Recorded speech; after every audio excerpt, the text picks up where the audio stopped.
홍천 돼지 농장의 어두운 미스터리, 수많은 과부들의 미스터리한 실종.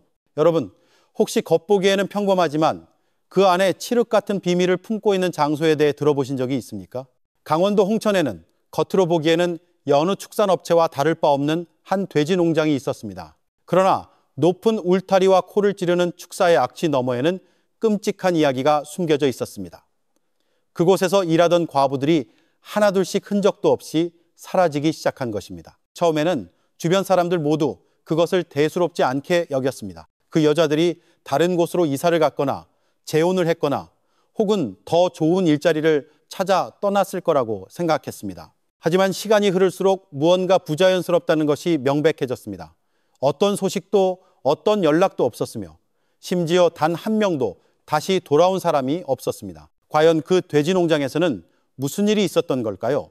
왜 하필 과부들만이 희생양이 되었을까요? 그리고 마침내 이 거대한 미스터리는 어떻게 그 실마리를 드러내기 시작했을까요? 저와 함께 이 이야기 속에서 홍천의 한 돼지 농장 뒤에 숨겨진 어두운 비밀을 하나씩 파헤쳐 보겠습니다.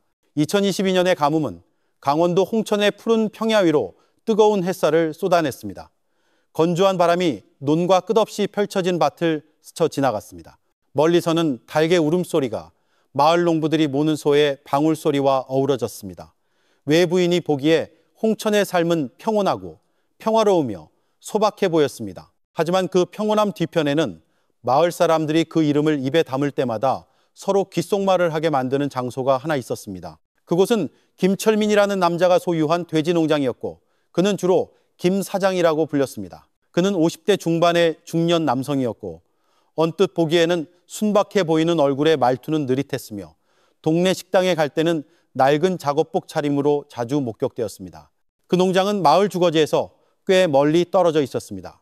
그곳에 도착하려면 건기에는 먼지가 풀풀 날리고 우기에는 진흙으로 질척이는 비포장도로를 지나야 했습니다. 길 양옆으로 펼쳐진 푸른 밭은 외딴 느낌을 더했습니다.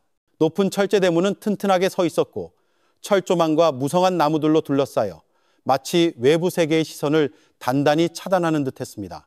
높은 담장 너머에서 실제로 무슨 일이 일어나는지는 가끔 마을길까지 들려오는 돼지들의 날카로운 비명소리를 제외하고는 아는 사람이 거의 없었습니다. 이 농장이 유명해진 것은 사육하는 돼지가 수천 마리에 달했기 때문만이 아니었습니다. 김 사장이 직원을 채용하는 방식 때문이기도 했습니다. 그는 오직 남편과 사별한 여성, 즉 과부들만 직원으로 받았습니다. 사고나 병 혹은 다른 이유로 남편을 잃은 그들은 대부분 정읍, 상주, 심지어 충주 같은 먼 지역 출신이었습니다. 그가 내세운 공식적인 이유는 간단했습니다. 그 여자들은 일자리가 필요하고 나는 돕고 싶을 뿐입니다. 혼자 된 그들이 딱하지 않습니까? 살아갈 곳이 필요하니까요. 김 사장이 언젠간 이웃에게 했던 말입니다. 처음에는 마을 사람들도 이를 고귀한 행동으로 여겼습니다. 많은 이들이 김 사장이 다른 사업가들과는 다르다고 생각했습니다. 다른 사람들은 젊고 힘센 일꾼을 선호하는 반면 그는 삶의 기둥을 잃은 불쌍한 여성들에게 기회를 주었기 때문입니다. 가난한 과부들에게 그 농장에서의 일자리는 축복처럼 느껴졌습니다. 그들은 간단한 숙식을 제공받았고 남겨진 자녀나 부모에게 부치기에 충분한 월급을 받았습니다. 하지만 시간이 흐르면서 귓속말이 돌기 시작했습니다. 동네에서 반찬 가게를 하는 이 씨, 아주머니는 일하러 오는 새로운 여성들의 얼굴을 자주 보았습니다. 그들은 보통 지쳐 보였지만 희망에 가득 차 있었습니다. 이상하게도 몇 달이 지나면 그들 중 하나하나가 더는 보이지 않았습니다. 아마 더 좋은 일자리를 구했겠지. 누군가 말했습니다. 새로운 남자를 따라갔을지도 몰라. 다른 사람이 답했습니다. 하지만 이상한 점은 그들 중 단 한 명도 예전에 알던 마을 사람들에게 잠시 들르거나 인사하러 돌아온 사람이 없었다는 것입니다. 그 기묘함은 일부 사람들을 불편하게 만들었습니다. 그 농장, 크긴 한데 분위기가 영 으스스해 한 아주머니가 동네 식당에서 말했습니다. 김 사장이 독실해 보이긴 하는데 왜 거기 직원들은 그렇게 자꾸 사라지는 거야? 그녀가 미간을 찌푸리며 물었습니다. 그 궁금증 속에서 한 이름이 주목의 중심이 되었습니다. 정읍 출신의 젊은 과부 박소희 씨였습니다. 그녀는 그 농장에서 일한 지 불과 몇 달밖에 되지 않았습니다. 처음에는 마을 가게에서 생필품을 부지런히 사가곤 했습니다. 그녀는 얼굴이 상냥하고 자주 미소 지었지만 갑자기 얼마 전부터 전혀 모습을 보이지 않았습니다. 그녀에게 자주 채소를 팔던 이 씨, 아주머니는 이상하게 생각했습니다. 보통 소희 씨가 메주 고추랑 파를 사갔는데 한 달 넘게 안 보이네. 그녀가 중얼거렸습니다. 박소희 씨의 실종에 대한 이야기는 입소문을 타고 서서히 퍼져나가며 김 사장 농장을 둘러싼 미스터리를 더했습니다. 마을 사람들은 사실 더 많은 것을 알고 싶었지만 논을 돌보고 아이를 키우고 생계를 꾸려나가는 그들의 일상은 그 호기심을 동네 식당이나 아침 시장에서의 짧은 대화거리로만 남게 했습니다. 아무도 감히 더 깊이 파고들려 하지 않았습니다. 마을 사람들이 알지 못했던 것은 정읍의 한 작은 집에서 최순자라는 이름의 노모가 매일 불안하게 딸의 소식을 기다리고 있다는 사실이었습니다. 그녀가 사랑하는 딸, 소희는 석 달이 넘도록 아무런 소식이 없었습니다. 전화기는 꺼져 있었고 어린 손녀 예은이가 보낸 편지에도 답장이 없었습니다. 어머니의 마음은 의심과 두려움으로 가득 차기 시작했습니다. 그리고 바로 여기에서부터 미스터리와 용기, 그리고 비극으로 가득 찬 기나긴 이야기가 곧 펼쳐지게 될 것이었습니다. 김 사장이란 이름은 홍천 주민들 사이에서 점점 더 유명해졌습니다. 단지 그의 돼지 농장이 크기 때문만이 아니라 다른 사람들과는 매우 다른 방식으로 직원을 채용했기 때문이었습니다. 젊은이들이나 힘센 남성을 찾는 대신 그는 오로지 남편과 사별한 여성들만 고용했습니다. 정읍이든 상주든 혹은 충주든 남편을 잃고 어려움을 겪는 여성에 대한 소식이 들릴 때마다 김 사장이 보낸 사람이 그들을 찾아갔습니다. 메시지는 항상 같았습니다. 일자리가 필요하면 농장으로 오시오. 숙식과 월급이 보장됩니다. 처음에는 많은 이들이 그 행동을 고귀하다고 여겼습니다. 김 사장은 정말 남달라 불쌍한 과부들을 도우려 하잖아. 사람들이 말했습니다. 하지만 이상하게 여기는 사람들도 있었습니다. 왜 하필 과부들만? 일자리가 필요한 다른 사람들도 있는데 그 평가 뒤에는 말로 표현되지 않은 논리가 있었습니다. 과부들은 통제하기가 더 쉬웠습니다. 그들은 종종 외지에서 왔고 아는 사람도 많지 않았으며 다른 선택지가 없었기에 생계를 위해 버텨야만 했습니다. 그들은 많은 것을 묻지 않고 일했습니다. 그들 중 한 명이 박소희 씨였습니다. 남편이 산업재해로 사망한 후 그녀의 삶은 급격히 변했습니다. 그녀는 어린 두 아이, 예은이와 민준이를 변변찮은 수입으로 부양해야 했습니다. 그녀는 빨래방에서도 일해보고 식당 일을 돕기도 했으며 길거리에서 떡을 팔기도 했지만 모든 것이 충분하지 않았습니다.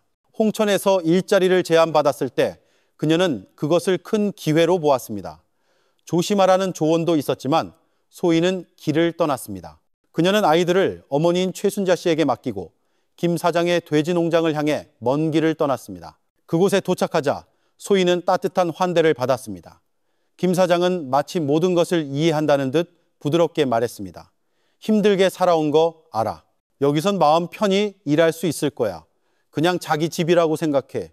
성실하기만 하면 네게 필요한 모든 건 채워줄 테니. 그 말은 소희를 안심시켰고 심지어 약간 감동하게 했습니다. 초반의 일은 힘들었습니다. 코를 찌르는 축사 냄새, 시끄러운 돼지 울음소리, 그리고 분뇨를 치우고 사료를 준비하느라 소진되는 체력은 그녀의 몸을 지치게 했습니다. 하지만 소희는 버텼습니다. 그녀는 항상 아이들의 얼굴을 떠올렸고 집으로 약간의 돈을 보낼 수 있을 때마다 마음이 따뜻해졌습니다. 농장에서 소희는 혼자가 아니었습니다. 여러 다른 지역에서 온 역시 과부인 다른 여성들이 있었습니다. 그들은 소박한 막사에서 살았고 나란히 놓인 얇은 요위에서 잠을 잤습니다. 밤에는 종종 가족에 대한 그리움, 과거에 대한 이야기, 그리고 미래에 대한 희망에 대한 속삭임이 들려왔습니다. 하지만 이상하게도 그들 중 누구도 오래 머물지 않았습니다. 몇 달을 일하면서 소희는 자신이 알던 이름들이 하나둘씩 사라지는 것을 깨달았습니다. 예를 들어 안동에서 온 이씨 아주머니는 갑자기 사라졌습니다. 고향으로 돌아갔다는 소문이 돌았습니다. 그리고 상주에서 온 박 씨는 새로운 남자를 따라갔다고 했습니다. 하지만 아무도 그들이 떠나는 것을 직접 본 사람은 없었습니다. 작별 인사도 소식도 없었습니다. 마치 그들이 허공으로 사라진 것 같았습니다. 이런 점은 농장 근처에서 자주 장사하던 반찬 가게 이씨 아주머니도 알아차렸습니다. 그녀는 예전에 자신에게서 고추나 파를 부지런히 사가던 얼굴들이 갑자기 나타나지 않는 것을 이상하게 여겼습니다. 참 이상해. 저기 일꾼들은 참 빨리도 바뀌네. 알만하면 흔적도 없이 사라져버리니. 그녀는 고개를 저으며 말했습니다. 소희를 더욱 의심하게 만든 것은 농장 끝에 있는 사료 제조실이라고 불리는 건물이었습니다. 김 사장은 다른 직원들이 그곳에 들어가는 것을 절대로 허락하지 않았습니다. 위험해. 기계가 커서 내가 알아서 할 테니 그것이 그의 이유였습니다. 매일 밤 그 건물 쪽에서 큰 기계가 맹렬하게 돌아가는 소리가 들렸고 때로는 평범하지 않은 지독한 냄새와 섞여 들려왔습니다. 단순한 가축 사료 냄새가 아니라 코를 찌르는 더 날카로운 무언가였습니다. 소희는 몇 번이나 물어보고 싶었지만 스스로를 제지했습니다. 그녀는 이 일이 자신의 유일한 희망이라는 것을 알고 있었습니다. 말을 너무 많이 하면 생계수단을 잃을 수도 있었습니다. 그녀는 마음속에 의문이 계속 맴돌았지만 침묵을 선택했습니다. 피로 속에서도 그녀는 정읍에 있는 어머니에게 전화를 걸 틈을 냈습니다. 처음에는 일주일에 한 번, 그 다음에는 2주에 한 번. 하지만 시간이 갈수록 통화 빈도는 줄어들었습니다. 소희는 종종 엄마, 여기 신호가 잘 안 터져. 돈 생기면 바로 붙일게 라고 말했습니다. 최순자 씨는 그 말을 믿었지만 남몰래 마음속으로는 걱정했습니다. 농장 주변 마을 사람들에게 이 모든 것은 그저 대화의 소재일 뿐이었습니다. 그들은 자신의 논과 가족을 돌보는데 더 바빴습니다. 외지에서 온 낯선 일꾼이 사라지는 것은 중요하게 여겨지지 않았습니다. 아마 다른 데로 일하러 갔겠지. 그것이 일반적인 생각이었습니다. 그러나 모든 속삭임 뒤에는 거대한 비밀이 숨어 있었고 소희는 자신도 모르는 사이에 서서히 위험한 미스터리의 원안으로 더 깊이 들어가고 있었습니다. 홍천마을 사람들의 대화는 종종 동네 식당이나 아침 시장을 중심으로 이루어졌습니다. 보통은 쌀값, 날씨 혹은 동네 잔치에 대한 이야기였습니다. 하지만 지난 몇 달간 대화 틈틈이 항상 등장하는 주제가 하나 있었습니다. 바로 김 사장의 돼지 농장이었습니다. 처음에는 그 대화가 감탄의 어조를 띄었습니다. 대단해. 돼지가 점점 많아진대. 한 아저씨가 막걸리를 한 모금 들이키며 말했습니다. 수천 마리라던데. 다른 이가 덧붙였습니다. 듣자 하니 김 사장이 새 기계도 들여놨다더라고. 사업이 잘 되나 봐. 모두 고개를 끄덕였습니다. 일부는 부러워했고 일부는 마을 사람이 성공한 것에 대해 자랑스러워했습니다. 하지만 서서히 그 감탄의 어조는 의문으로 바뀌었습니다. 시장의 아주머니들이 속삭이기 시작했습니다. 혹시 눈치챘어? 그 농장 일꾼들 참 빨리도 바뀌는 거. 한 아주머니가 물었습니다. 맞아. 예전엔 안동댁이 있었고 그 다음엔 상주댁. 지금은 정읍댁이더니 어이구 어느새 다들 감쪽같이 사라졌잖아. 다른 이가 작은 목소리로 맞장구 쳤습니다. 그들 중에서는 이 씨 아주머니가 가장 자주 목소리를 냈습니다. 반찬 가게를 운영하며 돌아다녔기에 그녀는 일꾼들과 가장 친숙했습니다. 누가 고추를 더 많이 사는지, 누가 값을 깎는 걸 좋아하는지 알았습니다. 그렇기 때문에 그녀는 그 얼굴들이 더는 나타나지 않았을 때 가장 빨리 알아차렸습니다. 이상하다니까. 그녀는 아침 시장에서 말했습니다. 정말 고향으로 돌아갔다면 작별 인사라도 하거나 최소한 안부라도 전해달라고 했을 거야. 이건 흔적도 없이 사라진 거잖아. 마치 증발한 것처럼. 그녀의 말에 몇몇 사람들은 소름이 돋았지만 많은 이들은 그저 쓴웃음을 지을 뿐이었습니다. 마을 사람들은 궁금해했지만 대부분은 눈을 감기로 선택했습니다. 삶은 이미 충분히 고단했고 노는 갈아야 했고 가축에게는 먹이를 줘야 했으며 아이들은 학비가 필요했습니다. 왔다가 떠나는 외지인에 대해 이야기하는 것은 중요하지 않다고 여겨졌습니다. 됐어. 남의 일에 신경 쓰지 마. 그러다 괜히 골치 아파져. 한 아저씨가 식당에서 말했습니다. 그럼에도 불구하고 의심은 계속 자라났습니다. 젊은이들은 그 이야기를 농담거리로 삼기 시작했습니다. 밤에 농장 앞 지나갈 땐 조심해. 김 사장한테 잡혀간다. 그들이 장난쳤습니다. 어떤 이는 한밤중에 사료 제조실 건물 쪽에서 밝은 빛을 본 적이 있다고 맹세하기도 했습니다. 모두가 잠들었어야 할 시간에 말입니다. 박소희라는 이름은 더욱 자주 언급되었습니다. 몇몇 주민들은 그녀의 얼굴을 아직 기억했습니다. 상냥하게 인사하던 정읍에서 온 여자.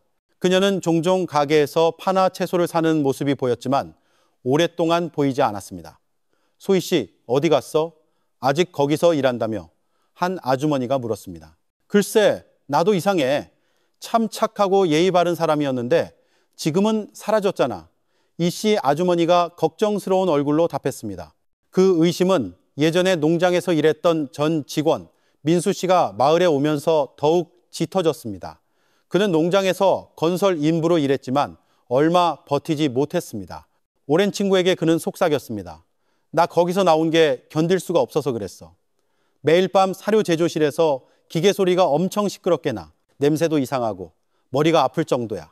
그리고 김 사장 말고는 아무도 그 안에 못 들어가게 해. 민수 씨의 이야기는 입소문을 타고 조용히 퍼져나갔습니다.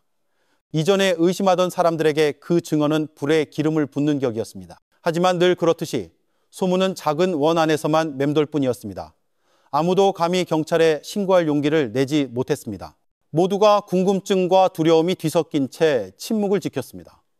이 씨의 아주머니는 농장으로 가는 길을 지날 때마다 종종 생각에 잠겼습니다. 그녀는 잠시 알았다가 흔적도 없이 사라진 여성들의 얼굴을 떠올렸습니다. 저 높은 담장 뒤에서 대체 무슨 일이 있는 걸까? 그녀가 중얼거렸습니다. 하지만 그녀는 그저 반찬 장수일 뿐 기억하고 궁금해하는 것 외에는 아무런 힘이 없었습니다. 마을 사람들은 각자의 삶을 이어갔습니다. 노는 여전히 경작되어야 했고 시장은 매일 아침 붐볐습니다. 하지만 그 모든 일상 뒤에서 김 사장 농장에 대한 속삭임은 결코 완전히 사라지지 않았습니다. 마치 홍천의 해가 밝게 비추어도 항상 따라다니는 어두운 그림자처럼 말입니다. 정읍의 소박한 집에서 최순자라는 이름의 노모는 하루하루를 편치 않은 마음으로 보냈습니다. 그 집은 작았지만 보통 손주들인 예은이와 민준이의 목소리로 시끌벅적했습니다. 딸 소희가 일하러 홍천으로 떠난 후 그 집은 더 조용하게 느껴졌습니다. 처음에는 순자 씨도 미소를 지을 수 있었습니다. 소희는 부지런히 전화를 걸어 농장일에 대해 이야기했습니다. 힘들지만 그녀는 항상 그래도 돈을 붙일 수 있으니 다행이에요. 엄마, 아이들 잘 돌봐주세요. 라는 희망찬 말로 이야기를 끝맺었습니다. 그 말들은 순자 씨에게 소희의 결정이 옳았다는 확신을 주었습니다. 하지만 시간이 흐르면서 그 전화는 점점 뜸해졌습니다. 일주일에 한 번에서 한 달에 한 번으로, 그리고 마침내 석 달이 넘도록 아무런 소식이 없었습니다. 전화기는 연결되지 않았고 손녀 예은이가 보낸 작은 꽃 그림 편지에도 답장은 오지 않았습니다. 예은이가 할머니, 엄마는 언제 와요? 라고 물을 때마다 순자 씨의 가슴은 미어지는 듯 했습니다. 그녀는 스스로를 진정시키려 애썼습니다. 바쁜가 보지, 신호가 잘 안 터질 수도 있고, 그렇게 생각했습니다. 하지만 매일 밤 불길한 예감이 그녀를 괴롭혔습니다. 그녀는 잠에서 깨어나 책상 위 가족 사진을 바라보았습니다. 그녀의 눈은 눈물로 젖어 있었습니다. 그녀는 자신의 딸 소희가 소식도 없이 그렇게 떠날 사람이 아니라는 것을 알았습니다. 그 불안감은 마침내 순자 씨를 행동하게 만들었습니다. 어느 날 아침 손주들의 아침 식사를 준비한 후 그녀는 짐을 꾸렸습니다. 간단한 옷가지를 작은 가방에 넣고 얼마 안 되는 비상금을 깊숙이 간직했습니다. 그녀는 믿을 만한 이웃에게 예은이와 민준이를 맡기고 무거운 발걸음으로 버스터미널로 향했습니다. 홍천으로 가는 길은 길게 느껴졌습니다. 순자 씨는 낡은 버스에 앉아 다른 승객들과 부대끼며 가방을 꼭 껴안았습니다. 그녀의 시선은 멍했고 머릿속은 질문으로 가득 찼습니다. 내 딸아, 지금 어디에 있는 거니? 부디 무사해야 할 텐데. 엄마가 널 꼭 찾아낼게. 터미널에 내린 후 그녀는 몇몇 사람들에게 김 사장의 돼지 농장으로 가는 길을 물었습니다. 그곳은 번화가에서 멀리 떨어져 있어 아는 사람이 많지 않았습니다. 마침내 그녀는 오토바이 택시를 빌려 먼지 나는 비포장도로를 달렸습니다.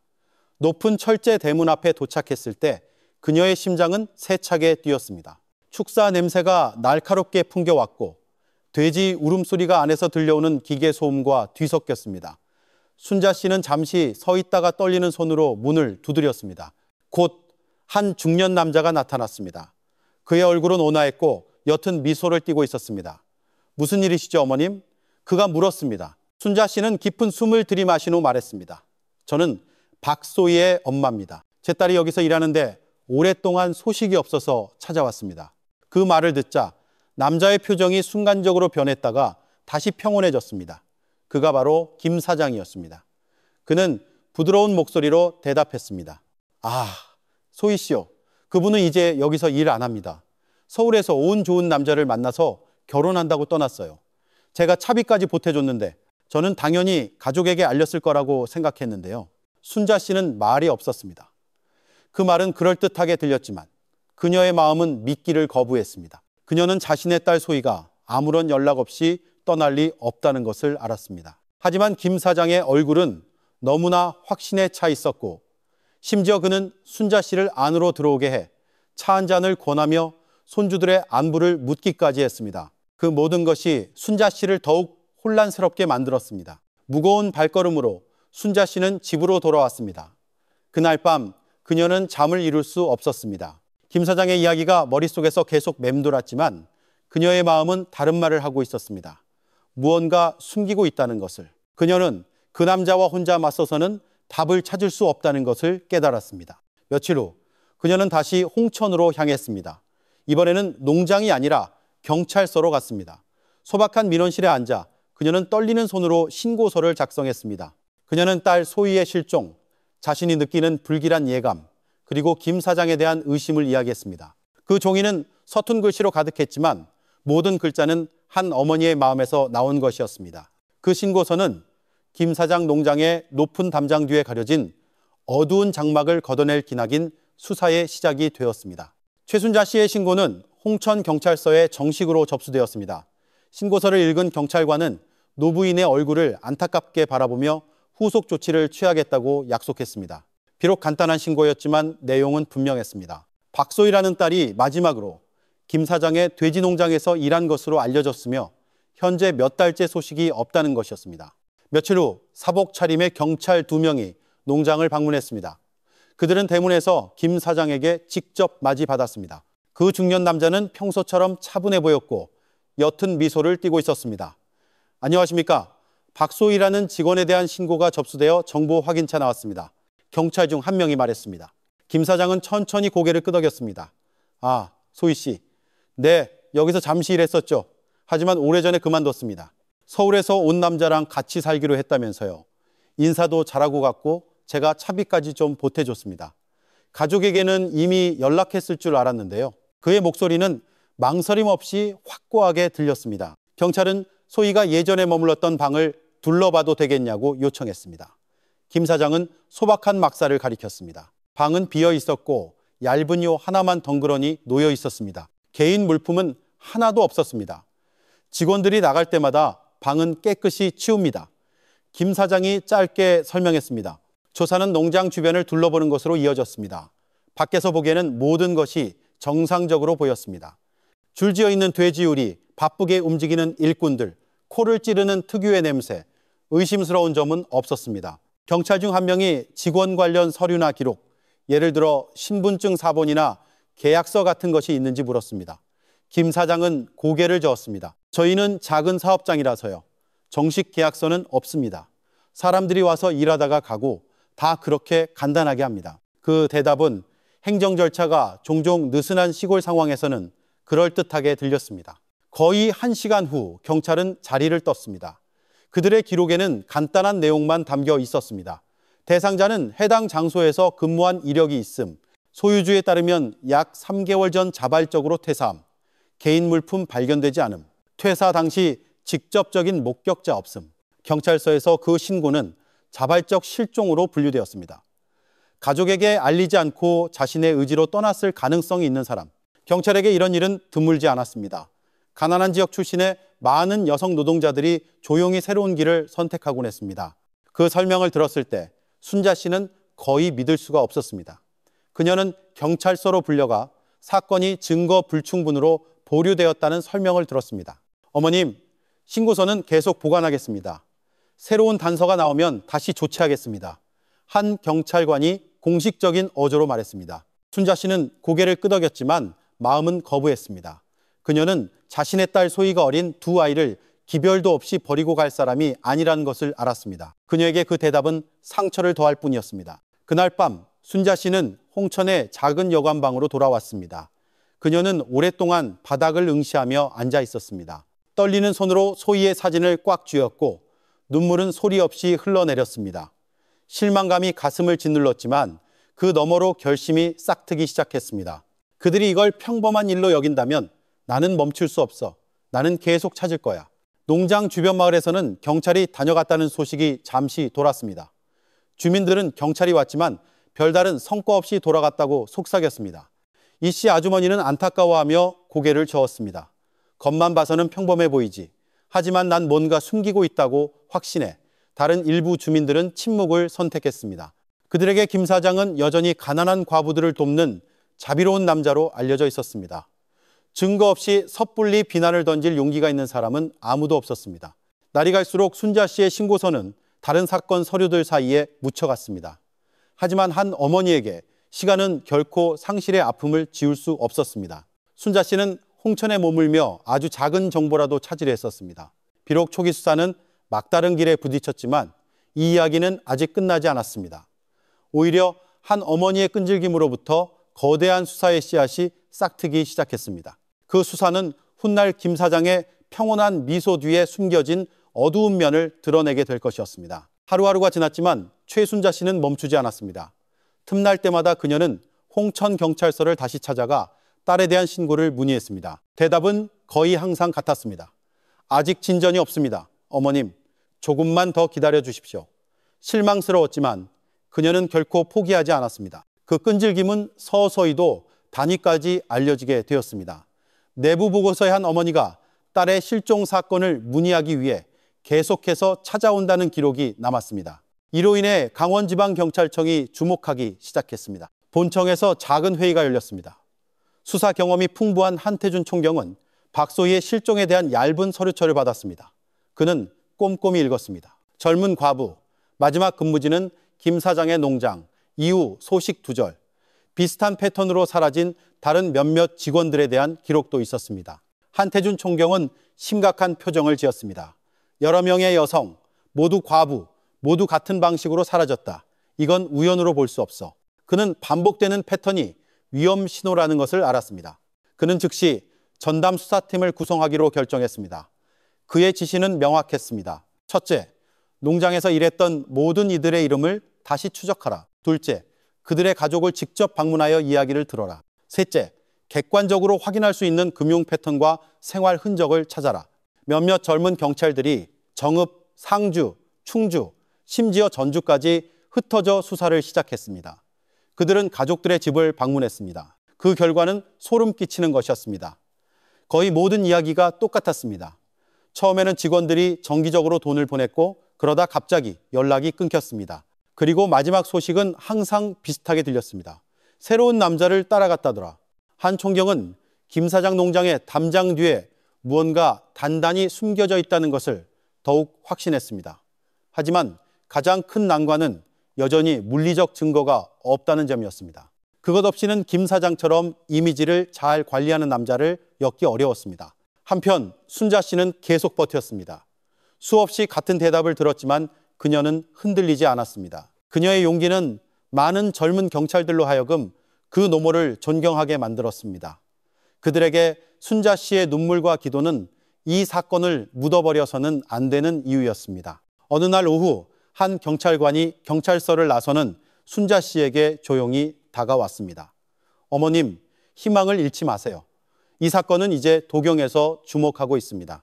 유능한 상사분께서 진지하게 맡고 계십니다. 어머님의 기도가 필요합니다. 그 말에 순자 씨의 마음은 조금이나마 안도감을 느꼈습니다. 전담 수사팀 사무실에서 한태준 총경은 사라진 7명의 여성 명단을 작성했습니다. 그는 출신 지역, 근무 기간, 마지막으로 소식을 전한 시점까지 기록했습니다. 7개의 이름, 7개의 이야기, 그리고 하나의 공통된 패턴. 우리는 단지 한 사람에 대해 이야기하는 것이 아니다. 만약 정말 잘못된 것이 있다면 이건 심각한 사건이 될 수 있다. 신중해야 해. 그가 말했습니다. 팀은 조용히 움직였습니다. 누군가는 은행 기록을 추적했고 누군가는 멀리서 농장의 활동을 감시했으며 또 누군가는 증언을 해줄 수 있는 전 직원을 찾았습니다. 모든 정보 조각은 서서히 형태를 드러내는 거대한 퍼즐의 일부가 되어갔습니다. 한편 홍천의 마을 주민들은 여전히 속삭였습니다. 그들은 도경찰청에서 수사에 착수했다는 소문을 들었습니다. 일부는 안도했고 일부는 두려워했습니다. 하지만 아무도 공개적으로 말할 용기는 없었습니다. 처음부터 의심했던 이 씨 아주머니는 진실이 곧 밝혀지기를 바랄 뿐이었습니다. 밤마다 순자 씨는 소희의 사진을 보며 조용히 기도했습니다. 그녀는 그 기도가 이제 한태준 총경이 이끄는 전담팀의 발걸음과 함께하고 있다는 것을 알지 못했습니다. 그들은 여성들의 미스터리한 실종 패턴을 더 깊이 파고들 준비를 하고 있었고 자신들도 모르는 사이에 새로운 단계가 시작되었습니다. 그 길은 그들을 무서운 진실로 인도할 긴 여정이 될 것이었습니다. 한태준 총경이 구성한 전담 수사팀이 움직이기 시작했습니다. 모든 단계는 신중하게 진행되었습니다. 확실한 증거 없이는 이 사건이 다시 묻힐 수 있었기 때문입니다. 그들은 실종된 직원들의 가족을 추적하는 것부터 시작했습니다. 정읍에서 상주까지 경찰관들은 소박한 집들을 방문했습니다. 지구가게 상주까지 정읍에서 한 어머니는 이렇게 말했습니다. 제 딸이 예전에는 매달 꼬박꼬박 돈을 보냈어요. 일이 힘들지만 월급은 괜찮다고 했죠. 그러다 어느 날 갑자기 연락이 끊겼어요. 사람들이 그러는데 부산 남자를 따라갔다더라고요. 하지만 지금까지 아무 소식이 없어요. 상주에서는 한 여성의 오빠가 오랫동안 비어있던 통장을 보여주었습니다. 처음에는 농장회사 이름으로 정기적으로 이체가 됐어요. 그러다 갑자기 끊겼죠. 그 후로는 완전히 사라졌어요. 그가 나지막이 말했습니다. 여러 지역에서 비슷한 이야기가 반복되었습니다. 처음에는 송금이 있었고 그 후 완전히 끊겼습니다. 그리고 마지막 이유는 항상 비슷했습니다. 새로운 남자를 따라갔다. 한태준 총경은 고개를 저었습니다. 만약 그들이 정말 자발적으로 떠났다면 전화 기록이나 새로운 거래 내역 혹은 가족에게 소식이라도 전했을 흔적이 남아 있어야 해. 하지만 이건 일제히 멈췄어. 이 뒤에는 더 큰 무언가가 있다. 그의 지시에 따라 팀은 희생자들의 은행 계좌를 추적했습니다. 그 결과는 모두를 경악하게 했습니다. 거의 모든 계좌가 동일한 패턴을 보였습니다. 안심축산이라는 회사로부터 정기적인 입금이 있었고 마지막 달에는 큰 금액의 인출이 발생했습니다. 그 후 계좌는 완전히 멈췄습니다. 어떤 흔적도 없었습니다. 한 분석관이 말했습니다. 이것은 체계적인 패턴입니다. 모든 것이 한 지점에서 끝납니다. 한 총경은 이제 이름과 날짜로 가득 찬 기록판을 응시했습니다. 붉은 선들이 하나의 사건과 다른 사건을 연결하며 섬뜩한 관계망을 형성하고 있었습니다. 7명의 여성, 7개의 이야기, 하나의 패턴. 하지만 그는 한 가지를 깨달았습니다. 패턴은 법적 증거가 아니라는 것을. 목격자나 직접적인 물증 없이는 김 사장 같은 남자를 엮기 어려웠습니다. 홍천의 마을 생활은 평소처럼 흘러가는 듯했습니다. 김 사장은 여전히 동네 식당에 나타나 사람들에게 상냥하게 인사하고 때로는 작은 도움을 주기도 했습니다. 겉으로 그는 여전히 자비로운 인물로 보였습니다. 오랫동안 의심해온 반찬 가게 이씨 아주머니는 그저 중얼거릴 뿐이었습니다. 내 예감이 틀리지 않았어. 무언가 숨기고 있는 게 분명해. 그녀는 도경에서 수사에 착수한 것을 듣고 안도했지만 스스로 많은 말을 할 용기는 없었습니다. 그날 밤 팀본부에서 한태준 총경은 팀원들 앞에 섰습니다. 우리는 패턴을 발견했지만 이것만으로는 부족하다. 우리에겐 내부의 눈이 필요하다. 농장 담장 안에서 무슨 일이 일어나는지 직접 볼 수 있는 사람. 그 말에 회의실은 침묵에 잠겼습니다. 모두 다음 단계가 큰 위험을 수반한다는 것을 이해했습니다. 하지만 그것이 유일한 방법이었습니다. 밖에서는 최순자 씨가 여전히 작은 여관방에서 밤하늘을 바라보며 딸의 안전을 위해 조용히 기도하고 있었습니다. 그녀는 수사가 이제 미스터리의 심장부로 직접 잠입하려는 대담한 계획이라는 새로운 단계에 이르렀다는 것을 알지 못했습니다. 며칠 동안 여성들의 실종 패턴을 분석한 끝에 한태준 총경은 결론에 도달했습니다. 수사는 기록과 데이터에만 머물 수 없다. 우리에겐 안으로 들어갈 사람이 필요하다. 그래야만 실제로 무슨 일이 일어나는지 볼 수 있다. 그가 전담팀 회의에서 말했습니다. 몇몇 후보자가 제안되었습니다. 남성 경관도 있었고 경험 많은 정보원도 있었습니다. 하지만 모두 농장에서 지금까지 고용했던 직원 패턴과 어울리기 어려웠습니다. 마침내 28세의 젊은 여경 이서연 경위가 선택되었습니다. 그녀는 외모가 수수하고 신뢰감을 주었으며 이전 작전에서 용감함을 입증한 바 있었습니다. 이서연 경위는 차분한 얼굴로 지휘관의 설명을 들었습니다. 마음속으로 그녀는 자신이 마주할 위험이 작지 않다는 것을 알았지만 실종된 7 여성의 명단을 보자 그녀의 마음은 굳어졌습니다. 그들이 그렇게 사라질 수 있었다면 나도 용감해져야 해. 이건 단순한 임무가 아니라 인간에 대한 문제야. 팀은 즉시 새로운 신분을 준비했습니다. 이서연은 춘천 출신의 민지혜라는 과부 역할을 맡게 될 것이었습니다. 그녀의 배경 설정상 남편은 산업재해로 사망했고 외동딸은 고향의 언니에게 맡겼습니다. 주민등록증, 증명서, 심지어 아이와 함께 찍은 소박한 사진까지 모든 세부 사항이 특별히 준비되었습니다. 며칠 동안 이서연은 자신의 역할을 깊이 파고드는 훈련을 받았습니다. 그녀는 시골 사투리로 말하는 법을 배우고 질문을 받았을 때의 얼굴 표정을 연습했으며 도움이 필요한 연약한 여성처럼 보이도록 몸가짐을 조절했습니다. 훈련은 짧았지만 그녀를 준비시키기에는 충분했습니다. 정해진 날이 왔습니다. 낡은 옷과 작은 가방을 손에 든 채 이서연은 농장 대문을 향해 걸어갔습니다. 심장은 세차게 뛰었지만 그녀의 얼굴은 불안으로 가득 찬 것처럼 꾸몄습니다. 문이 열렸고 그 뒤에는 김 사장이 탐색하는 듯한 눈빛으로 서 있었습니다. 누구요? 그가 무뚝뚝하게 물었습니다. 저는 민지혜라고 합니다, 사장님. 춘천에서 왔어요. 남편이 죽고 아이를 위해 돈을 벌어야 해서요. 이서연은 고개를 숙이며 떨리는 목소리로 대답했습니다.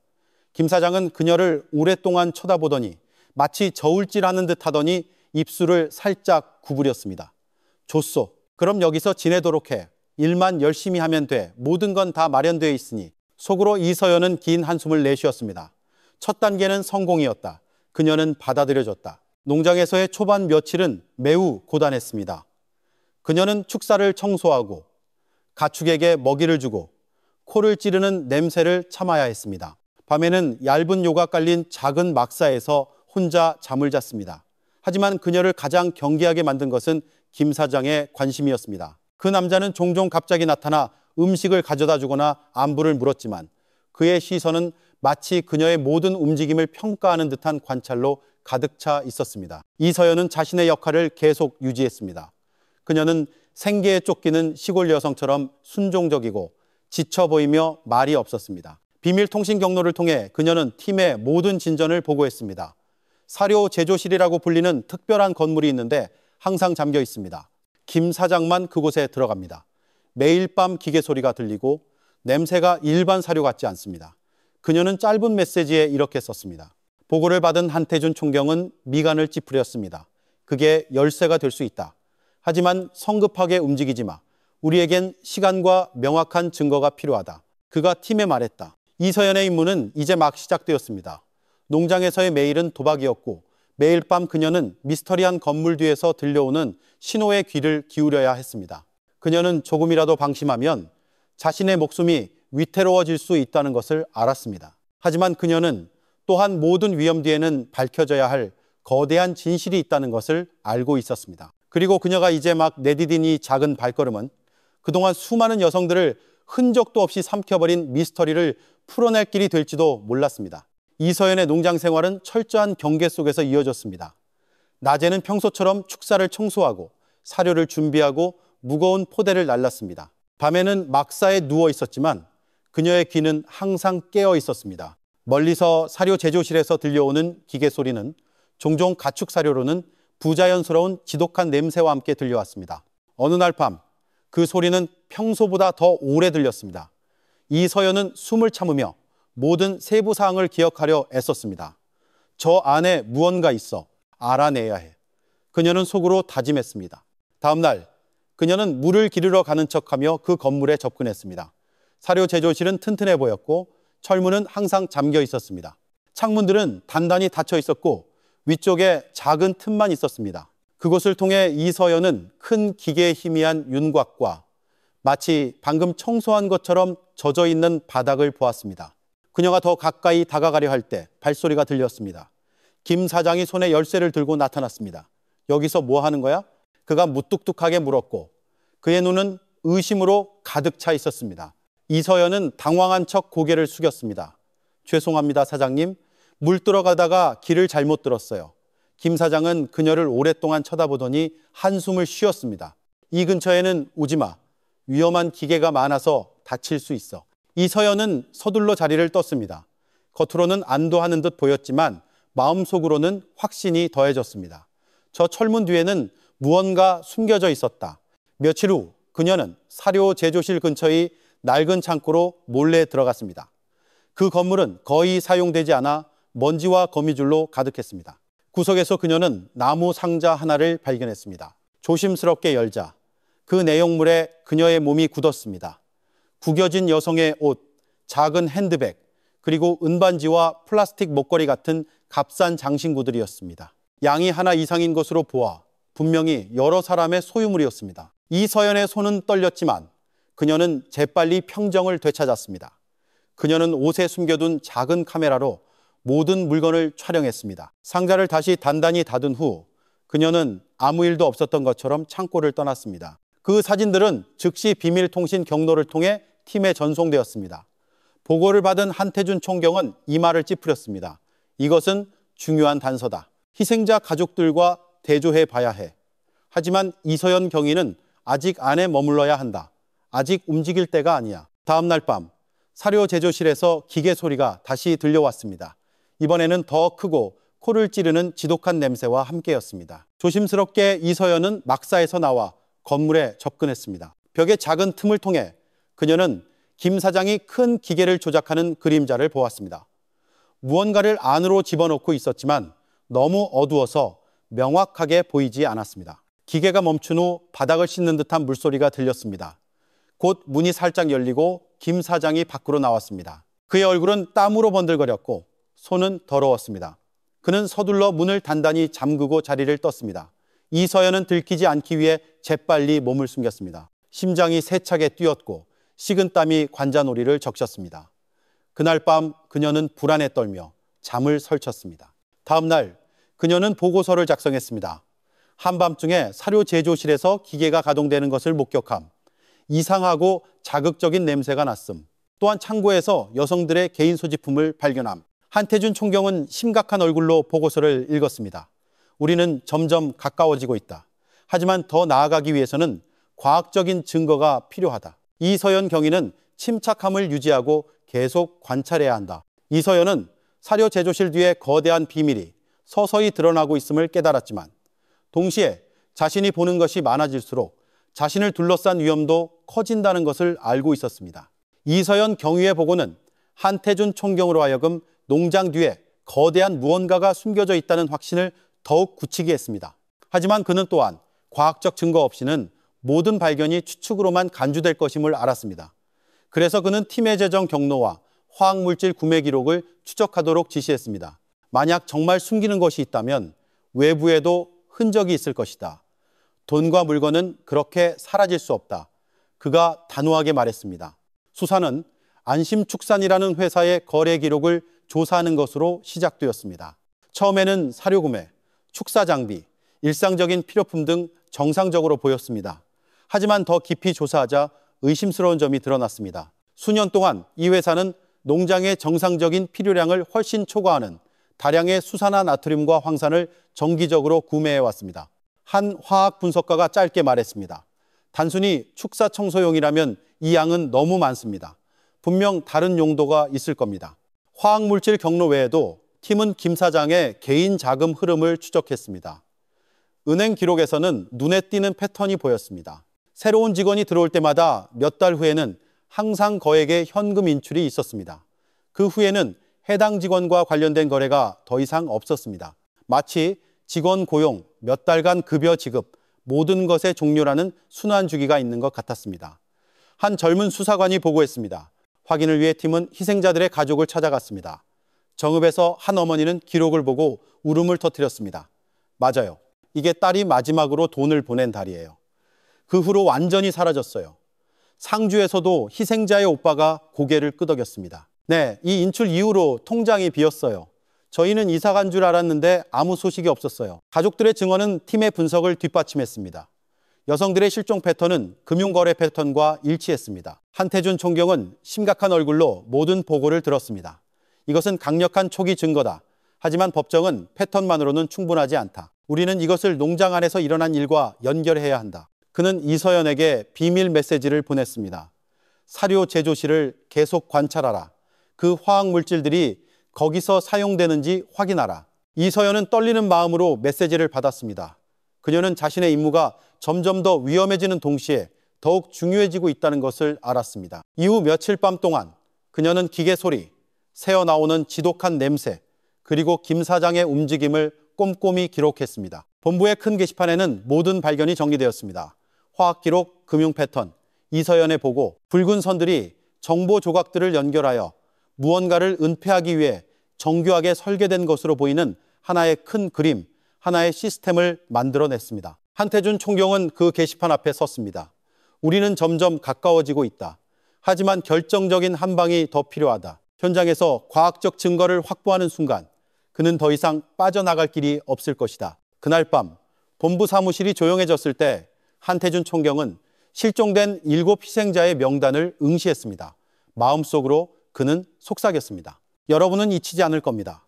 우리가 여러분을 위해 진실을 찾아내겠습니다. 다른 곳에서 최순자 씨는 여전히 작은 여관방에서 간절히 기도하고 있었습니다. 그녀는 경찰의 구체적인 움직임을 알지 못했지만 무언가 큰 움직임이 진행되고 있음을 느꼈습니다. 그녀의 기도와 희망은 이제 김 사장 농장의 미스터리를 파헤치려는 전담팀의 노력과 하나가 되어 있었습니다. 그리고 마을 끝에 사료 제조실 건물은 조용히 서 있었습니다. 밖에서는 평범해 보였지만 그 안에는 더 이상 감추기 어려운 비밀이 담겨 있었습니다. 농장의 밤은 보통 동물 소리와 축사 냄새로만 채워졌습니다. 하지만 이서연에게는 아주 작은 소리 하나하나가 위협이 될 수 있었습니다. 그녀는 한순간이라도 방심하면 자신의 위장이 발각될 수 있다는 것을 알았습니다. 어느 날 밤 사료 제조실에서 들려오는 기계 소리가 평소보다 더 컸습니다. 그 진동은 마치 막사까지 전해지는 듯 했습니다. 날카로운 향기가 다시 코를 찔렀습니다. 잠든 척하던 이서연은 천천히 일어나 조심스럽게 밖으로 나갔습니다. 그녀는 사료 포대더미 뒤에 쭈그려 앉았습니다. 좁은 틈새로 그녀는 사료 제조실 문이 살짝 열려 있는 것을 볼 수 있었습니다. 안에서 김 사장은 큰 기계를 조작하느라 분주했습니다. 그의 얼굴은 땀으로 번들거렸고 움직임은 신중했습니다. 그는 큰 통에서 액체를 부었고 그러자 지독한 냄새가 더욱 짙어졌습니다. 이서연은 기침이 나오지 않도록 참았습니다. 그녀는 옷에 달린 작은 카메라를 들어 멀리서 촬영했습니다. 결과물은 선명하지 않았지만 기계와 통을 보여주기에는 충분했습니다. 몇 분 후 김 사장은 기계를 멈추고 바닥에 물을 뿌렸습니다. 솔로 문지르는 소리가 들렸고 더러운 물이 건물 뒤 배수구로 흘러갔습니다. 이서연은 젖은 바닥에서 불빛이 반짝이는 것을 보았습니다. 막 집중적인 청소가 이루어졌다는 신호였습니다. 갑자기 김 사장이 밖으로 나왔습니다. 그는 문 앞에서 잠시 서서 담배에 불을 붙였습니다. 그의 눈은 주위를 훑었습니다. 이서연은 숨을 참으며 포대 쪽으로 몸을 바짝 붙였습니다. 그 몇 초가 영원처럼 길게 느껴졌습니다. 다행히 잠시 후 김 사장은 다시 안으로 들어가 문을 단단히 닫았습니다. 이서연은 흔적을 남기지 않도록 조심스러운 걸음으로 막사로 돌아왔습니다. 그날 밤 그녀는 편히 잠들 수 없었습니다. 다음 날 아침 그녀는 짧은 보고서를 작성했습니다. 김 사장이 사료 제조실에서 큰 기계를 조작하는 것을 목격함. 그는 통해서 화학액체를 쏟아부었고 바닥을 꼼꼼하게 청소함. 활동은 한밤중에 발생함. 사진 증거 첨부. 본부에서 한태준 총경은 심각한 얼굴로 보고서를 받았습니다. 사진들은 희미했지만 기계, 통, 액체, 그리고 평범하지 않은 활동이 있었음을 분명히 보여주었습니다. 이것은 우리의 의심을 강화시킨다. 하지만 우리는 여전히 현장에서 물리적 증거가 필요하다. 그가 말했습니다. 팀은 오랫동안 논의했습니다. 그들은 시간이 점점 가까워지고 있다는 것을 알았지만 너무 빨리 움직이면 위험하다는 것도 깨달았습니다. 만약 우리가 서두르면 그가 모든 흔적을 지워버릴 수 있습니다. 한 젊은 수사관이 말했습니다. 한편 이서연은 자신의 역할을 계속 유지했습니다. 낮에는 축사를 청소하고 저녁에는 지친 척했으며 밤에는 계속 경계했습니다. 때때로 그녀는 김 사장의 탐색하는 듯한 시선을 느꼈습니다. 마치 그 남자가 의심하기 시작한 것 같았습니다. 어느 날 오후 김 사장이 그녀에게 다가왔습니다. 너 피곤해 보이는구나. 힘들면 말해. 다른 사람 구할 수 있으니까. 이서연은 고개를 숙였습니다. 아닙니다, 사장님. 저는 이 일이 필요합니다. 제 아이를 위해서요. 김 사장은 그녀를 오랫동안 쳐다보더니 옅은 미소를 지었습니다. 좋아, 버텨봐. 하지만 쓸데없는 짓은 하지 마.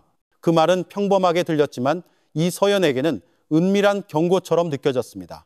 그녀는 자신에게 남은 시간이 많지 않다는 것을 더욱 확신했습니다.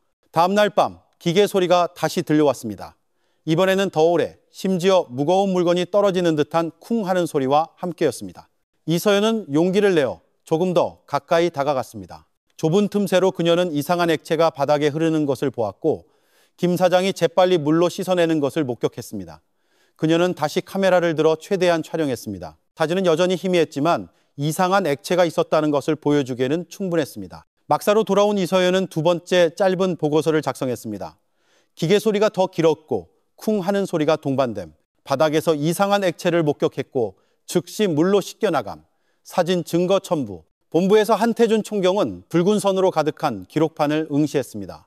직원들의 실종 패턴, 금융거래, 화학물질 구매, 그리고 이제 이서연의 사진 증거까지 조각들은 점점 더 명확하게 하나의 그림을 형성하고 있었습니다. 하지만 그는 또한 이서연이 점점 더 위험에 처해 있다는 것을 깨달았습니다. 더 이상 기다릴 수 없어. 다음 단계를 생각할 때다. 그가 팀에 말했다. 그날 밤 이서연은 막사에 앉아 작은 창문으로 하늘을 바라보았습니다. 그녀는 마음속으로 속삭였습니다. 조금만 더 버틸 수 있기를. 이 미스터리는 반드시 밝혀져야 해. 강원지방경찰청 본부 전담 수사팀의 분위기는 점점 더 긴장감이 감돌았습니다. 사료 제조실에서의 의심스러운 활동에 대한 이서연의 보고는 이제 재정 분석과 화학물질 구매 기록을 강화하는 초기 증거가 되었습니다. 한태준 총경은 붉은 선으로 가득한 큰 게시판을 응시했습니다. 우리는 이제 큰 그림을 볼 수 있게 되었다. 하지만 공식적인 영장을 신청하기 위해서는 명확한 법적 근거가 필요하다. 그것 없이는 이 사건은 단순한 추측으로 간주될 수 있다. 한 수사관이 제안했습니다. 팀장님, 이서연 경위가 안에 너무 오래 있었습니다. 더 기다리면 위험이 커집니다. 한태준 총경은 천천히 고개를 끄덕였습니다. 나도 안다. 그래서 법적 허점을 찾는 것이다. 우리가 이용할 수 있는 경로가 있다. 팀은 곧 중요한 증거를 발견했습니다. 수산화 나트륨과 황산 구매가 공식적인 유통 허가 없이 이루어졌다는 것. 이것은 현장을 수색할 영장을 발부받을 충분한 법적 근거가 되었습니다. 유해화학물질관리법 위반으로 신청하면 현장 수색 영장을 받을 수 있습니다. 한 팀원이 설명했습니다. 한태준 총경은 책상을 쳤습니다. 좋아. 즉시 서류를 처리해 신속하게 움직여야 한다. 법적 절차가 진행되는 동안 이서연은 농장에서의 압박감을 더욱 강하게 느꼈습니다. 김 사장은 그녀를 의심 가득한 눈으로 자주 쳐다보기 시작했고 그녀의 모든 움직임이 감시당하는 것 같았습니다. 어느 날 오후 김 사장이 그녀에게 다가왔습니다. 지혜야, 그가 무뚝뚝하게 말했습니다. 너 여기서 일한 지 얼마나 됐지? 이서연은 고개를 숙였습니다. 거의 2달 됐습니다, 사장님. 성실하군. 하지만 난 이것저것 묻는 사람을 좋아하지 않아. 이서연은 서둘러 대답했습니다. 저는 그냥 일만 합니다, 사장님. 쓸데없는 건 묻지 않았습니다. 김 사장은 옅은 미소를 짓고는 자리를 떴다.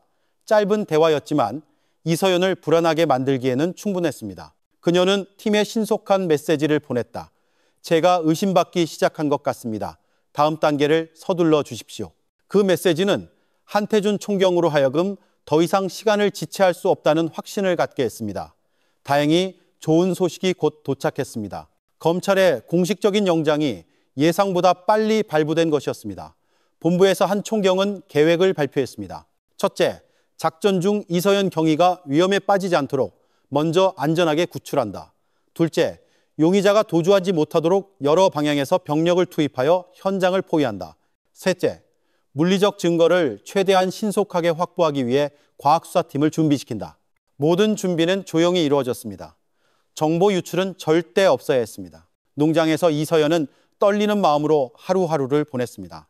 그녀는 계속 일했고 연약한 여성 역할을 계속했지만 직감은 위험이 매우 가까이 다가왔다고 말하고 있었습니다. 그날 밤 그녀는 작은 막사에 앉아 하늘을 바라보며 마음속으로 속삭였습니다. 조금만 더 버틸 수 있기를. 작전은 분명히 임박했을 거야. 한편 한태준 총경은 홍천의 큰 지도 앞에 서 있었습니다. 그의 검지가 농장으로 향하는 진입로를 가리켰습니다. 그는 팀원들을 돌아보며 말했습니다. 대규모 작전이 임박했다. 내일 혹은 모레 모든 것이 결정될 것이다. 그날 밤 홍천의 하늘은 구름에 가려 어두웠습니다. 습한 공기는 마치 큰일을 앞두고 숨을 죽인 듯 했습니다. 농장 근처의 한 비밀 초소에서 수십 명의 검은 옷을 입은 경찰들이 준비하고 있었습니다. 무기, 무전기, 과학수사 장비가 완비되었습니다. 한태준 총경은 큰 지도 앞에 서 있었습니다. 그의 목소리는 단호했지만 침착했습니다.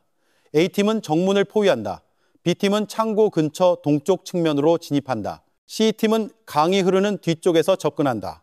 우리의 목표는 명확하다. 용의자를 확보하고 이서연 경위를 구출하며 물리적 증거가 사라지지 않도록 한다. 내 신호가 있을 때까지 모두 조용히 움직인다. 알겠나? 모든 대원들이 고개를 끄덕였습니다. 오늘 밤은 기나긴 수사의 정점이었습니다. 농장 안, 이서연은 막사에서 불안한 마음으로 앉아 있었습니다. 오후부터 김 사장은 그녀 주위를 계속 서성거렸고 그의 시선은 의심으로 가득 차 있었습니다. 그녀의 본능은 시간이 거의 다 되었다고 말하고 있었습니다. 갑자기 막사 문이 열렸습니다. 김 사장이 문지방에 서서 날카롭게 그녀를 응시했습니다. 지혜야, 따라와. 네게 보여줄 게 있다. 이서연은 무거운 걸음으로 일어섰습니다. 그녀는 심장이 세차게 뛰었지만 순종적인 척 옅은 미소를 지었습니다. 김 사장은 그녀를 사료 제조실로 데려갔습니다. 안에서는 무거운 기계 소리가 들렸고 이상한 향기가 스며 나와 이서연의 등골을 오싹하게 만들었습니다. 울타리 밖에서는 경찰 병력이 어둠 속에서 포복하고 있었습니다. 작은 무전기에서 속삭이는 소리가 들렸습니다. 모든 팀 준비 완료, 신호대기, 한태준 총경의 목소리였습니다. 사료 제조실 안, 김 사장은 철문을 열고 이서연에게 들어가라고 명령했습니다. 큰 기계가 천천히 돌고 있었고 바닥은 형광등 아래에서 번들거리며 젖어 있었습니다. 김 사장은 방을 맴돌며 그의 눈은 이서연에게서 떨어지지 않았습니다. 넌 다른 애들과는 달라. 그가 낮은 목소리로 말했습니다. 너무 침착하고 너무 많이 관찰해. 너 정체가 뭐야? 이서연은 고개를 숙였습니다. 저는 그냥 평범한 여자예요, 사장님. 그냥 일이 필요했을 뿐이에요. 김 사장이 다가왔습니다. 그의 얼굴은 불과 한 뼘 거리에 있었습니다. 그의 손이 이서연의 어깨를 거칠게 잡았습니다. 거짓말. 그 순간 이서연은 이것이 자신의 삶의 끝이라고 느꼈습니다. 숨이 멎었지만 그녀가 반응하기도 전에 밤을 뒤흔드는 큰 소리가 들렸습니다. 쾅! 정문이 부서졌습니다. 사이렌이 울부짖었고 지휘하는 외침이 울려 퍼졌습니다. 경찰이다! 움직이지 마! 김 사장은 깜짝 놀랐습니다. 그는 이서연을 옆으로 밀치고 사료 제조실 문을 닫으려 했지만 병력은 이미 모든 방향에서 들이닥치고 있었습니다. 한태준 총경이 앞에서 지휘했습니다. 산채로 잡아 모든 방을 확보하라. 김 사장은 둔기를 집어들고 저항하려 했지만 3명의 경찰이 재빨리 그를 제압했습니다. 김 사장의 손에 수갑이 채워졌고 그의 얼굴은 억지로 숙여졌습니다. 이서연은 바닥에 주저앉아 몸을 떨었습니다. 한 팀원이 즉시 그녀에게 담요를 덮어주고 밖으로 끌어냈습니다. 이제 안전합니다. 작전은 성공했습니다. 밖에서 그동안 조용했던 농장 마당은 손전등과 경찰 차량의 불빛으로 바다를 이루었습니다. 과학수사팀이 사료 제조실로 들어가 기계, 바닥, 그리고 통에서 샘플을 채취했습니다. 한태준 총경은 마당 중앙에 굳건히 서서 그 건물을 무거운 눈으로 바라보았습니다. 마침내 여기까지 왔군. 그가 나지막이 말했습니다. 이서연이 그에게 다가갔습니다. 얼굴은 여전히 창백했습니다. 팀장님, 경찰이 조금만 늦었더라면 아마 저는 살아서 나오지 못했을 겁니다. 한 총경은 그녀의 어깨를 두드렸습니다. 당신은 정말 용감했어. 이 모든 것이 당신의 용기 덕분이야. 곧 김 사장이 수갑을 찬 채 끌려 나왔습니다. 그의 얼굴은 차가웠고 눈은 증오로 불타고 있었습니다. 그는 이서연을 힐끗 쳐다보았습니다. 마지막 위협처럼 날카로운 시선이었습니다. 하지만 이번에 그는 더 이상 무력했습니다. 그날 밤 그동안 굳게 닫혀있던 농장은 마침내 열렸습니다. 김 사장이 간직했던 비밀은 이제 경찰의 손에 들어갔고 목숨을 잃을 뻔했던 이서연은 마침내 그곳에 발을 들인 이후 처음으로 안도의 한숨을 내쉴 수 있었습니다. 급습의 밤은 끝났지만 일은 이제 막 시작되었습니다. 농장이 확보되자마자 과학수사팀이 즉시 움직였습니다. 그들은 특수복장을 착용하고 조명등을 설치한 후 모든 구석을 기록했습니다. 사료 제조실의 큰 기계는 세밀하게 조사되었습니다. 쇠 틈새에서 끈적한 액체가 샘플 튜브에 수집되었습니다. 젖어 있는 것처럼 보이는 바닥은 문질러져 분성용 분말이 채취되었습니다. 화학물질이 담긴 통들은 증거물로 확보되었습니다. 한 과학수사 요원이 속삭였습니다. 이 냄새는 일반 세척제가 아니야. 실험실 결과가 확증해 줄 겁니다. 밖에서 이서연은 담요를 덮고 여경과 함께 앉아 있었습니다. 얼굴은 창백했지만 눈에는 안도감이 서려 있었습니다. 한태준 총경이 다가와 작게 경의를 표하며 고개를 숙였습니다. 당신은 정말 큰 공을 세웠소. 이제 나머지는 우리가 마무리하게 해주시오. 김 사장은 수갑이 채워진 채 호송차에 태워졌습니다. 그의 얼굴은 무표정했고 눈은 여전히 저항하려는 듯 때때로 날카롭게 번뜩였습니다. 다음 날 아침 강원지방경찰청 과학수사연구소에서 분석 결과가 나왔습니다. 기계에서 발견된 액체는 강력한 화학물질과 섞인 생물학적 잔류물을 포함하고 있었습니다. 통들은 농장의 정상적인 필요량을 훨씬 초과하는 양의 수산화 나트륨과 황산을 담고 있는 것으로 증명되었습니다. 한 전문가는 이렇게 설명했습니다. 이 물질들은 생물학적 조직을 용해시킬 수 있습니다.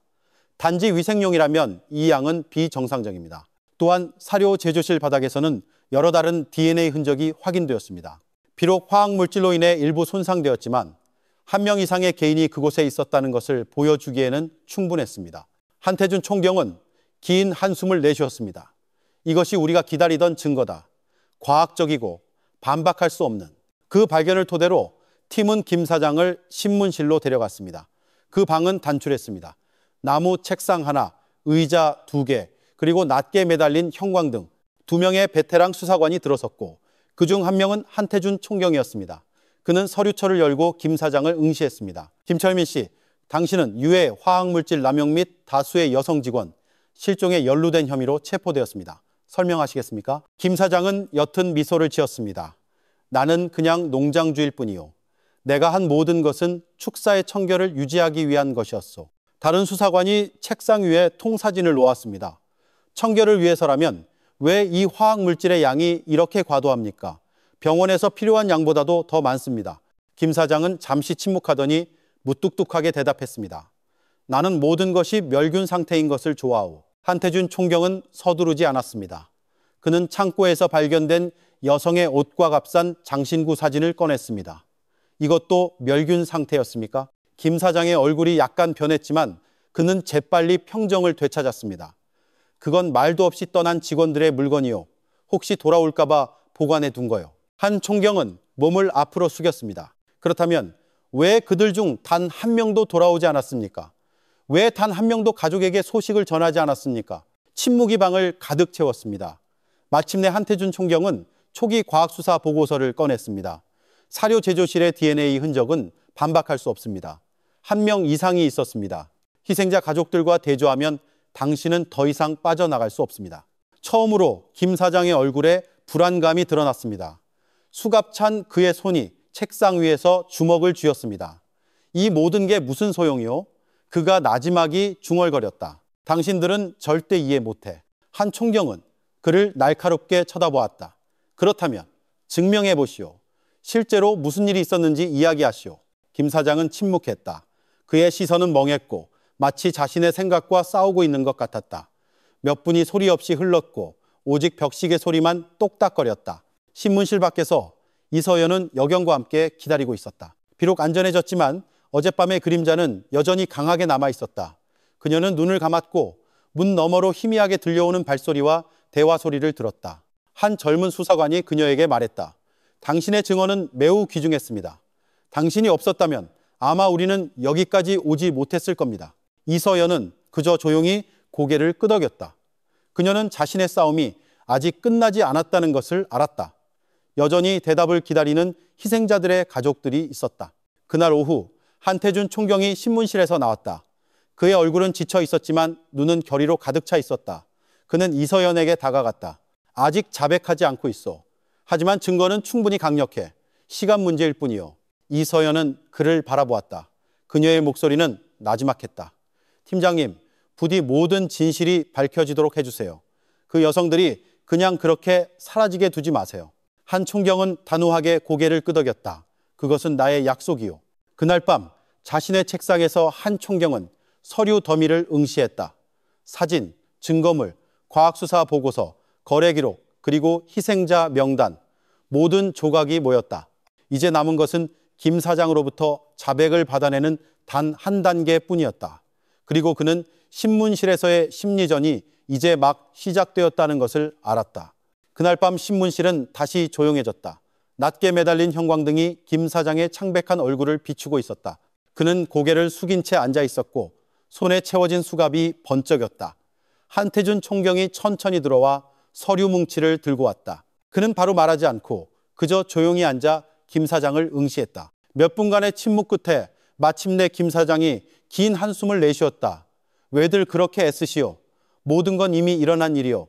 그가 나지막이 말했다. 한태준 총경은 침착함을 유지했다. 진실은 밝혀져야 하니까. 그들의 가족들이 답을 기다리고 있어. 왜 그들은 결코 돌아오지 않았는가? 김 사장은 눈을 감았다. 그의 어깨가 떨렸다. 나는 여자를 믿어본 적이 없어. 아내가 다른 남자를 위해 나를 떠난 후부터, 그때부터 나는 모든 여자가 똑같다고 느꼈어. 배신자라고. 그들이 내 농장에 일하러 왔을 때 나는 착한 척했어. 먹을 것을 주고 지낼 곳을 주고 월급을 줬지. 하지만 마음속으로는 다른 것을 계획하고 있었어. 그의 목소리는 쉬었지만 분명했다. 단어 하나하나가 공기를 가르는 칼날 같았다. 처음에는 그냥 겁만 주려고 했어. 하지만 누군가 떠나려고 했을 때 나는 내버려 둘 수가 없었어. 그들을 버려야 한다고 느꼈지. 그리고 한번 시작하니 멈출 수가 없었어. 사라지는 사람이 많아질수록 그것을 덮기가 더 쉬워졌어. 한태준 총경은 날카롭게 응시했다. 그리고 당신은 그것이 당신의 고통을 갚아준다고 생각했나? 김 사장은 짧고 씁쓸한 웃음을 터뜨렸다. 아니, 그건 결코 치유되지 않았어. 나를 더욱 공허하게 만들었을 뿐이요. 침묵이 다시 흘렀다. 오직 시계 초침 소리만 똑딱거렸다. 마침내 한 총경은 서류철을 열어 증거물 사진들을 보여주었다. 이 모든 것이 당신을 기소하기에 충분하다. 하지만 나는 당신의 입으로 직접 듣고 싶다. 왜 그들을 선택했는가? 과부들, 약한 여성들을. 김 사장은 고개를 숙였다. 그들이 쉽게 믿을 거라고 알았으니까. 그들이 사라져도 아무도 의심하지 않을 거라고. 이 세상은 자기 일에 너무 바쁘니까. 나는 그들이 흔적도 없이 사라질 거라고 생각했어. 하지만 내가 틀렸더군. 신경 쓰는 사람이 있었어. 감히 맞서는 사람이. 그는 마치 살아남은 이서연의 모습을 상상하는 듯 힐끗 돌아보았다. 그의 눈은 마치 자신이 결코 가져보지 못한 무언가를 잃은 듯 흐릿했다. 한태준 총경이 일어섰다. 당신의 자백은 기록될 것이다. 하지만 기억해라. 법은 집행될 것이다. 어떤 이유도 어떤 과거의 상처도 당신이 저지른 일을 정당화할 수는 없다. 김 사장은 반박하지 않았다. 그는 그저 모든 힘이 빠져나간 듯 조용히 앉아 있었다. 다음 날 아침, 김 사장의 체포 소식은 홍천에 빠르게 퍼져나갔다. 주민들은 경찰서 앞에 모여들었다. 일부는 그동안 평온해 보였던 사람이 그런 어두운 면을 숨기고 있었다는 것을 믿지 못했다. 다른 한편에서는 희생자들의 가족들이 소환되었다. 그들은 자신의 소중한 사람의 것으로 확인된 개인 물품들을 보고 울음을 터뜨렸다. 마음의 상처는 결코 아물지 않겠지만 적어도 이제 그들은 진실을 알게 되었다. 이서연은 그들 사이에 서 있었다.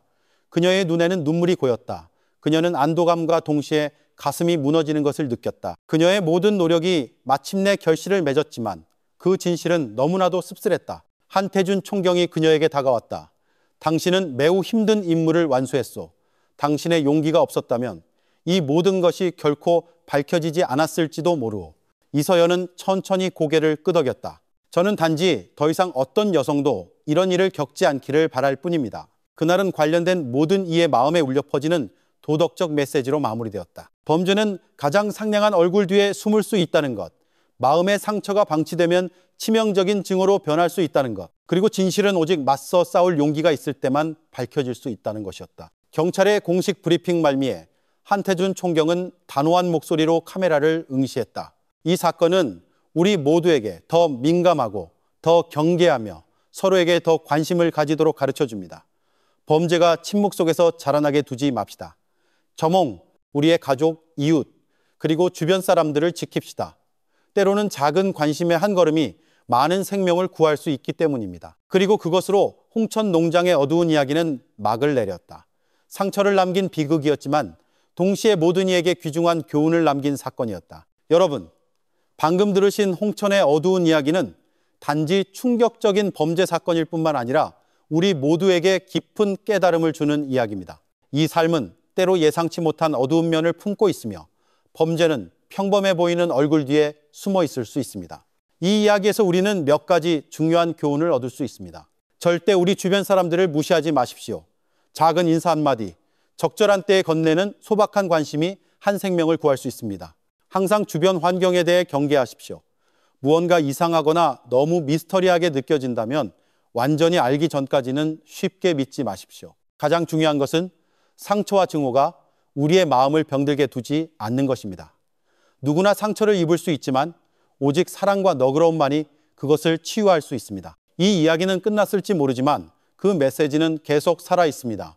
우리의 가족, 이웃, 그리고 특히 약하고 취약한 이들에게 더 많은 관심을 가집시다. 때로는 우리의 작은 관심의 한 걸음이 누군가의 인생 전체를 바꿀 수 있기 때문입니다.